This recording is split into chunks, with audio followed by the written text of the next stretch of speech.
Hey guys, welcome back. It's Missy, and today we're gonna talk about things that men do that push women away. So a few weeks ago we had talked about things women do that push men away, which you can click right here. And so this week it is the men's turn. This is a video for men to learn what they do that push women away, and it's a video for women to feel validated and heard of things that men can do that can push you away. And this isn't all things, this is just a few 11 or 12 things. Now again, like I mentioned, the things women do that push men away, this is based on majority, and this is based on things that I've personally seen and some research that I have done. And that does not mean it can't be reversed, and you know, if you're a woman that, you know, does these things, it doesn't mean it won't necessarily push a man away, but it just that this is something that is more prevalent in women that causes men to feel pushed away. The thing when it comes to men and women is that we generally do have roles, and a woman's role is more of the nurturer and more of the emotional support, and a man's role is more to be the protector and the provider. So with all that being said, one of the first things that you may be doing that is pushing a woman away is you are neglecting her. So oftentimes men get stuck on the chase. You know, they'll court a girl, they'll go above and beyond in the beginning stages and date her, and then once they have her, they can, or you as a man, if you're a man that's watching this, you can get kind of lazy. And if you are a man in a relationship with a woman, what you may not realize is that you need to make your woman feel special and unique. So if you don't make your woman feel special and unique, she will feel bad about herself and she will feel neglected, and she will want to seek it elsewhere, whether that's in her work relationships, whether that's talking to someone else, going to her male friends and getting it from them. She may fantasize about being with other men because you are not making her feel special or like she is a priority. And what that means is that you may not be complimenting her, you may not be taking her out on dates, you may not be taking care of your hygiene and making that a priority. Because here's the thing, when you don't take care of yourself, that makes us feel like we're not worth putting the effort into. And so it's super important that you continue to do those things like you did in the beginning. It's not going to be the same where you have to like worry what they're thinking and worry if they like you. No, it's going to be different where you are more comfortable with the person, but you want to make her feel special, tell her she's beautiful, do things for her, knowing when she's stressed and doing things for her. So if you don't make her feel unique or special and just make her feel like any other girl, or you could be with anyone, it wouldn't matter, that is a sure way to push her away. The next one, which is a huge one I see women complain about so much, is you don't help out. So when you live with a woman, you don't help out with the chores, you don't help out with the dishes, you pick up after yourself, which that one is the one that drives us all insane. It doesn't make sense. You eat something, you throw it away when you're done, and that can often turn into the mother-child role, and then that lose that sexual attraction. So if she feels like she's constantly picking up after you or having to tell you to take care of things and you're not doing it on your own, then that's going to become that mother-son relationship. And then there's that lack of wanting to be romantic, which that spills over into your intimacy, and that's where men will feel pushed away. And not only that, women will start to feel taken advantage of, and they will feel unloved, or they will feel resentment, and resentment in a relationship leads to toxicity.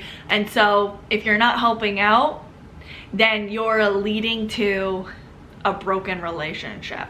So it's super important that you carry your weight, you help out around the house as well. You know, it's not always going to be 50-50. Maybe she does more of the work, but it still shouldn't be where she's doing everything and you're just kind of sitting on the couch always relaxing. That's so unfair. There's got to be a point where maybe you do some of your laundry, or you take care of your part and do your stuff, and you go to the store and things like that. Doing at least a little of something can help save your relationship, so it doesn't become that mother-son relationship and you lose that spark. Because when it becomes that mother-son relationship, it becomes a matter of her always feeling like she needs to take care of you, and then she no longer sees you as an equal and a man, and then she starts talking down to you and she starts treating you like a child, and you're getting frustrated, like, why are you treating me like a child? So it's super important. If you don't want to be treated like a child, then don't act like one. The next one is unwanted aggression. So not every man is aggressive, but men that are not comfortable in their masculinity and men that were not taught how to emotionally regulate, which is what I talk about on how women push men away, is you have to be able to emotionally regulate. That's super important.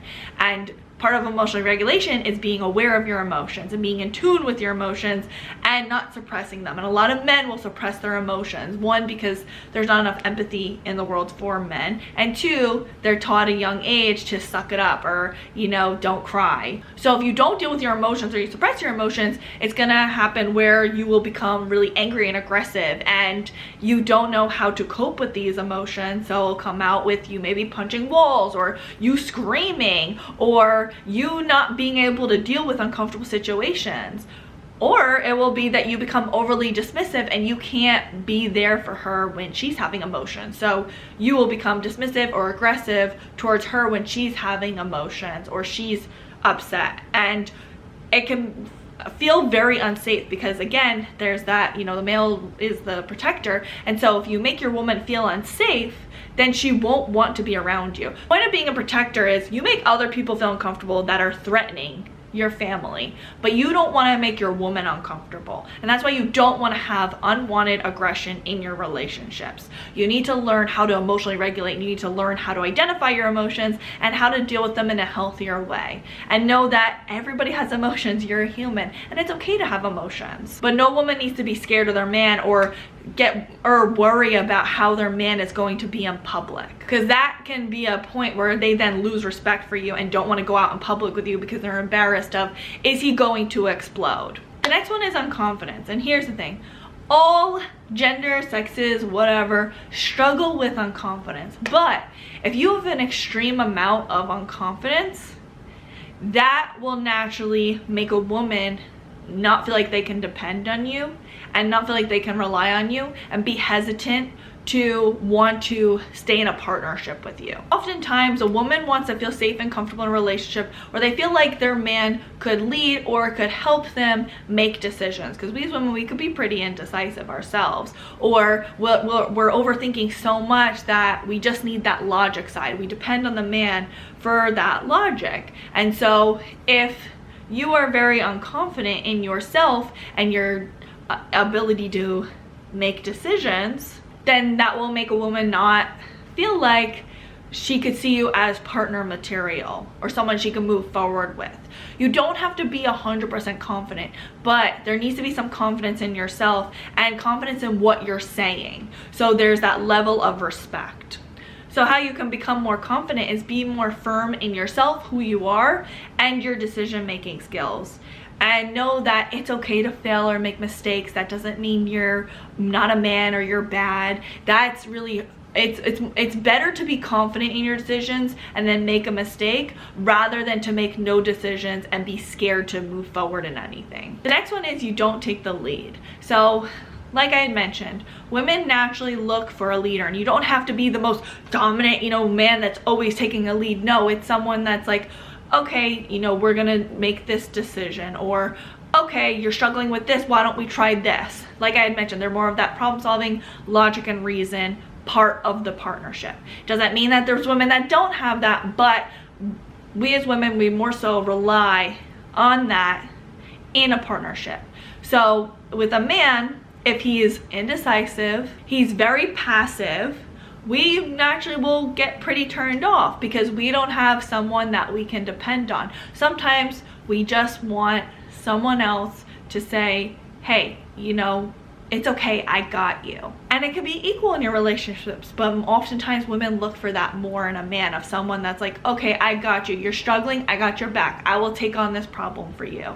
If you don't take the lead on things, the woman will become more in their masculine dominant energy, and the roles will be reversed, and the woman won't be in that feminine energy. And then when she's not in her feminine energy, then you will be turned off, or it will be hard to maintain that intimacy, and there could be tension between the two of you. So feminine energy is letting the man take the lead, and masculine energy is taking that lead. So if you're too passive and you let your woman take the lead, they will naturally feel unsafe, and then they will try to look for that lead somewhere else. And passiveness could be that you say, I don't care too much, like you don't really help make the decisions, or you don't make the calls and things, or you don't speak up for yourself, you don't say what's on your mind, you don't share your opinions. That's being too passive. It's so important when you're in your masculine energy to share what's on your mind, share your opinions, and let your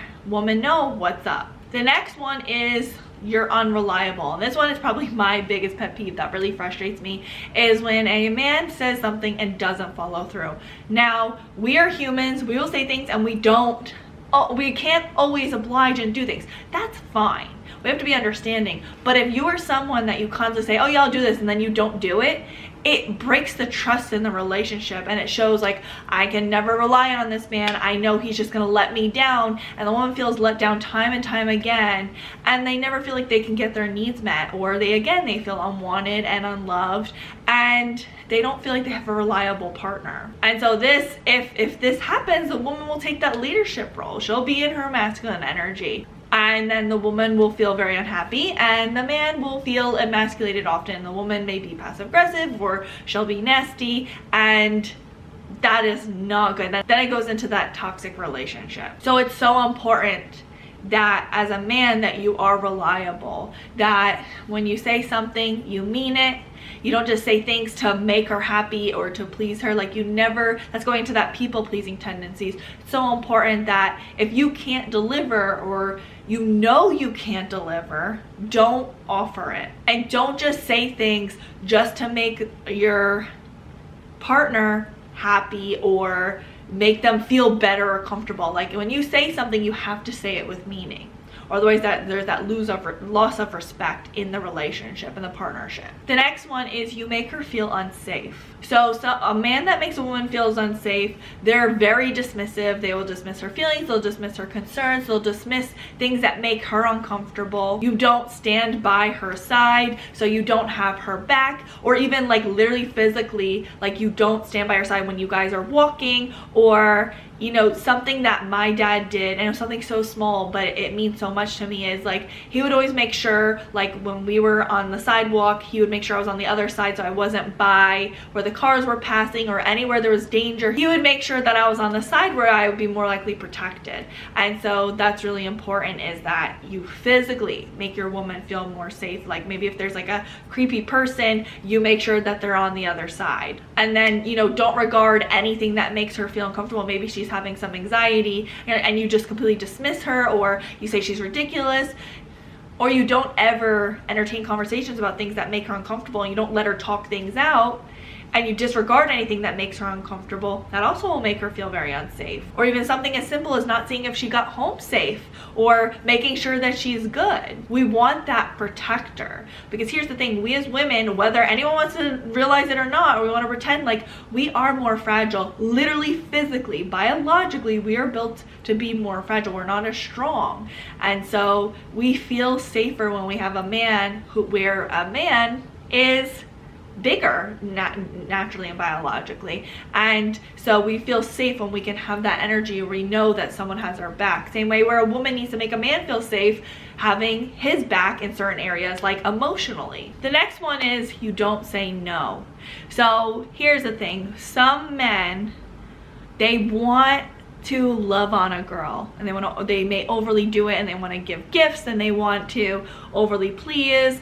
But the thing is that when you do it too much, it, one, makes the woman not appreciate you. Two, it teaches the woman that she can just walk all over you, and then you wind up in unhealthy relationships with women, and they may go and like be with other guys but also keep you on the back burner, and they're not fully committed to you. If you don't have a backbone, or you don't say no, or you're overly people pleasing, then that makes the woman feel unsafe and not secure in the relationship, because she doesn't have a partner she can 100% depend on, because she just knows he'll say yes to everything. And you don't want to say yes to everything, because then that's how you get taken advantage of, and then resentment happens on your end. So there needs to be a balance of, it's okay to give in to your woman and want to love on her and please her, but there also needs to be points where you say no, because if not, you know, we as women, we're more of the emotional ones, like I had mentioned, and so we'll make emotional, irrational decisions. And if we only solely rely on our decision-making skills, and we don't have that balance of that logic and that person to be like, hold on, let's kind of rein it in, this is not a good decision, then, you know, there generally is more chaos. So it's okay to say no. It's really important. And women, they like when a man says no, because it's a little bit of a turn off, like, oh, you're standing up to me, I like that, like I can depend on you, I can rely on you, and you're like a brick, and I know that it's a good foundation. The next one is passive listening. So this is a huge one. A lot of men, you'll see them complain about, oh, my girl's just going on and she's always talking, but you don't really sit and listen and hear what she's saying. You hear kind of you're listening to the words and like her going on, but you don't hear and fully try to understand what she's saying. And so then you just think that the conversations keep happening and they keep going on, but really it's because you don't take the time to hear what she's saying and then really try to fix what's going on, because you just see it as, oh, she's just, you know, talking again. And so you're not really engaged. That can make her feel really bad, and that can make her feel unwanted. And here's the thing, you don't always have to be her soundboard. It's okay if there's moments where you're like, listen, like, I know you have a lot on your mind, but I emotionally can't be there right now. That's okay. There's nothing wrong with doing that. But if you do it consistently all the time, where you never take the time to just hear her out and just listen to her, and you're not trying to just fix it or give her solutions, she'll feel really frustrated and neglected and rejected. So there's two types of listening. There's the listening of when she's wanting to talk about a problem and you really hearing her and validating her and maybe come a solution. And then there's hearing her like she just had a bad day at work and she doesn't want a solution, but she just wants to be heard. She just wants to say how Susie was a stupid idiot and she didn't put in the proper things in Microsoft Excel, whatever it is. Just allow her to vent, and you can play around and, you know, make jokes, whatever it is. But it's not always about, oh, I gotta fix the solution and be like, oh, well, why don't you tell Susie how you feel? No, we know what to do. We just want to bitch and moan about it sometimes. So really try to practice hearing what she's saying. So even when she's complaining of like, oh, I'm just so tired, I'm exhausted and nothing's going my way, really what she's saying is, I need help. Or I really wish that, you know, maybe someone would help me take over and do these things. The next one is you are too possessive. Being possessive shows insecurity and ego. And naturally when someone comes from insecurity and ego, they come from a very irrational place. So you can come across as very controlling. Maybe you want to see who she's talking to, or you always are accusing her of cheating on you, or you don't let her talk to the opposite sex, which is ridiculous because there needs to be that trust where you're not trying to hold on too tight. Possessiveness is never a good quality to have. Because when you come from that ego place, you're not coming from genuine love and authenticity. You're coming from jealousy and fear. So it's okay to be like, this is my girl, I love her. Like, we all want to hear that. But it shouldn't be to the point of controlling and saying, you can't do this, you can't do that, and not allowing her to have free will. So it's so important, if you're possessive, to work on that and figure out, you know, why are you so insecure and what can you work on to deal with that. Here's the thing, something that can help you to be less jealous, and something that I personally tell myself is, if someone's going to do something, they're going to do it regardless, no matter how controlling or possessive you are. So let them do it. And if they do it, they're screwing themselves over, because they're ruining a potentially good thing between the two of you.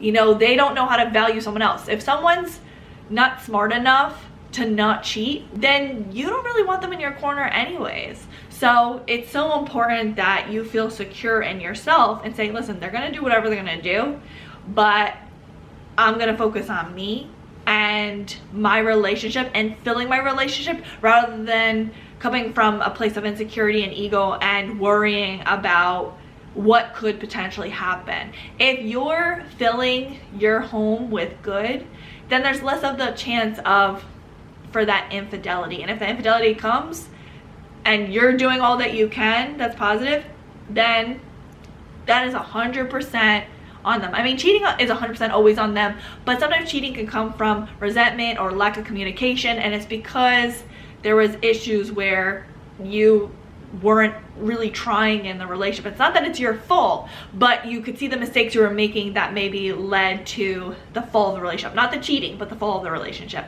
But if you're doing everything and you're on your side and they go and cheat because they didn't communicate, or they have resentment, or they have their own issues, then you don't need to worry about that. So never come from a place of insecurity and become controlling.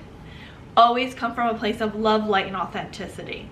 Girls still want to, feel that like, oh, she's mine, like I love her, but they don't want it to a point where they have that suffocation and it becomes borderline abusive. The next one is you don't communicate.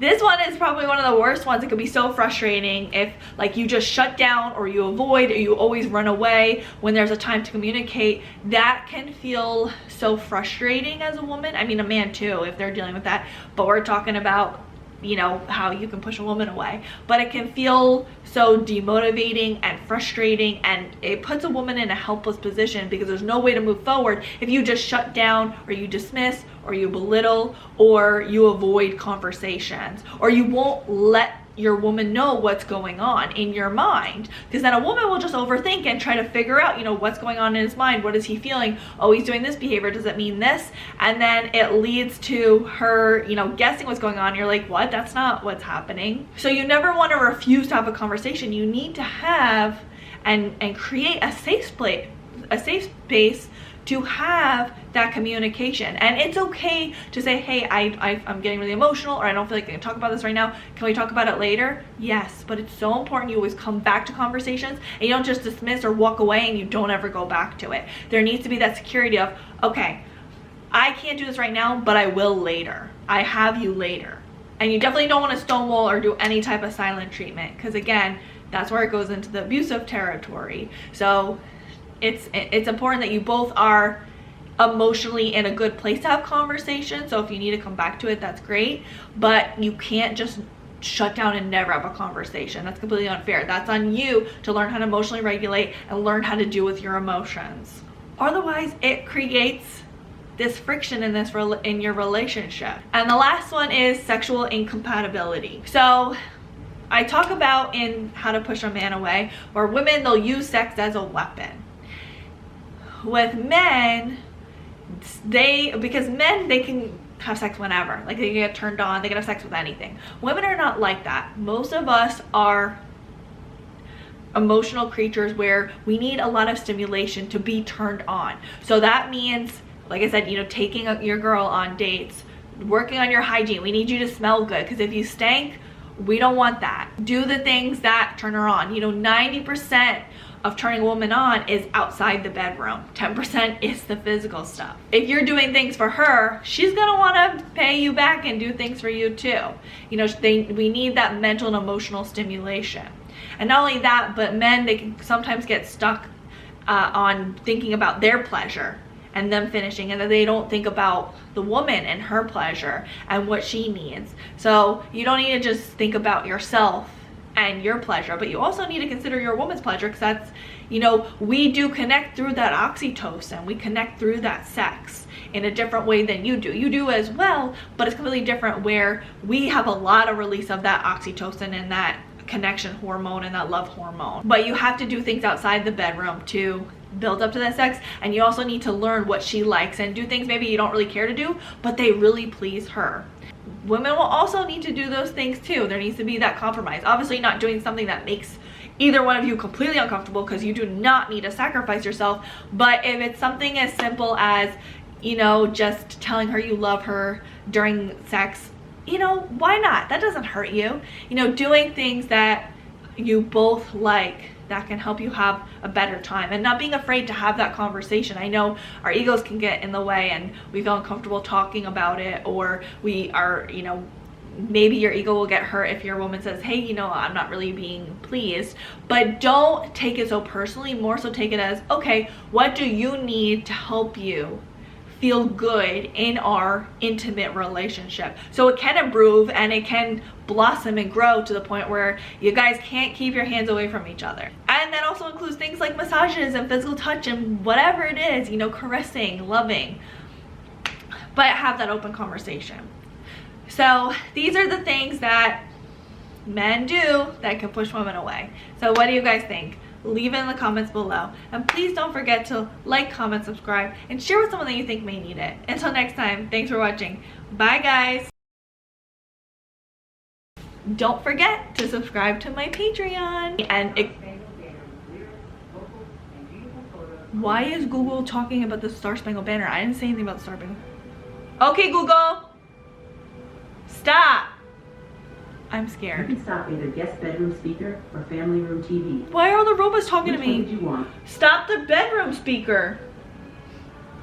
Sure. Stop That's the guest creepy. bedroom speaker. I don't remember what I was talking about. Let's start over. How can I help? Stop talking to me. That's how you can help me. Sure. Stopping family room TV. What? How is the family room TV on? It's not even on.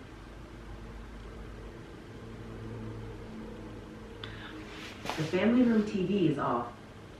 Yes, thank you. I know. I don't need you that much. I still got 2 eyes.